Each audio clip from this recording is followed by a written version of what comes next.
Quick video on a DiTube install.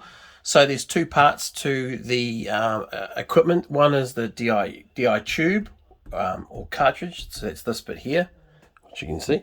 And then there is the mounting kit, which is this tube here. It comes with two wall mounting brackets, and they just clip in, and then you put the covers on. This here is just it's just a little connection that goes over the end of any tap, and you just put it on there like this, or some taps you push it in and over. Our tap, as you can see, is a little bit on the old loose side.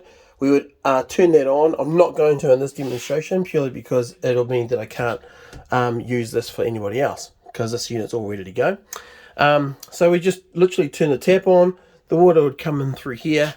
It would go down. This would fill up with water, and then we would obviously use the other end to pour into whatever beaker or container where we want to capture the deionized water. And what happens over time is that the deionized water will change from this blue color. This is how you tell it's exhausted.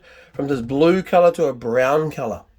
And you'll see that the water will change, the color of this will change. Obviously, as it gets closer and closer to the top or to the bottom, it means it's exhausted, and you need to get rid of this and get another one. It lasts roughly about 240 litres of water. Why I say roughly, because it's all about the quality of water that you have coming into the unit will determine on how much this resin is used or not. So some people can last a year and a half, some people can last 8 months, but again, roughly it's around 240 litres of deionized water is what you get. So when you purchase just a DI cartridge, you get the cartridge and these tube clips up here, little puppies. And when you purchase the wall mounting bracket, just take this off the tap, you get the wall mount, the tube, and of course the brackets in order to put it on the wall. And that's pretty much how it goes. Very simple installation of a DiTube. Oh, one thing to note is that whether you see the color of water change going this way or you see it going this way, it all depends on whether you feed this from the top or bottom.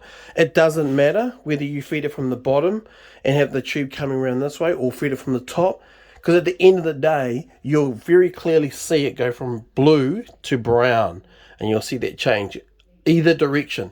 All it means is when you see it all brown, it's exhausted, change it up. If it's still blue halfway, no problem, just keep using it as you are. So orientation doesn't matter, tube at the top or at the bottom doesn't matter. Cool.